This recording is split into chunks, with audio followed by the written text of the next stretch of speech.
130ാമത് Maramon convention ഇന്ന് സമാരംഭിച്ചിരിക്കുകയാണ്.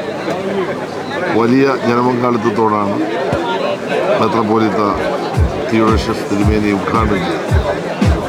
തീർച്ചയായിട്ടും അടുത്ത 7 ദിവസക്കാലം ക്രൈസ്തവ ലോകത്തിന് പ്രകാശം പകരുന്ന ഒരുപാട് സന്ദേശങ്ങൾ, മനുഷ്യ സമൂഹത്തിന് കൂടുതൽ പുരോഗതിയിലേക്ക് നയിക്കാൻ കഴിയുന്ന ഒരുപാട് സന്ദേശങ്ങൾ ഈ കൺവെൻഷൻ്റെ ഭാഗമായി ഉയരുമെന്ന് ഞാൻ പ്രതീക്ഷിക്കുകയാണ്. ആത്മസമർപ്പണത്തിൻ്റെതായ വഴികൾ തേടുന്ന ദിവസങ്ങളാണ് വരാൻ പോകുന്നത്.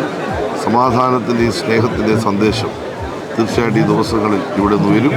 ഈ കൺവെൻഷൻ വളരെ വിജയകരമായി പൂർത്തീകരിക്കുക എന്നത് ഗവൺമെൻറ്റിനെ സംബന്ധിച്ച് ഏറ്റവും പ്രധാനപ്പെട്ട കാര്യമാണ്. കൺവെൻഷൻ്റെ വിജയത്തിന് സർക്കാരിൻ്റെ എല്ലാ സംവിധാനങ്ങളും പരമാവധി കാര്യങ്ങൾ ക്രമീകരിക്കുന്നുണ്ട്. ഏറ്റവും വിജയകരമായി മാരാമൺ കൺവെൻഷൻ 130 കൺവെൻഷൻ മാറട്ടെ എന്ന് ആശംസിച്ചുകൊണ്ട് അവസാനിക്കും.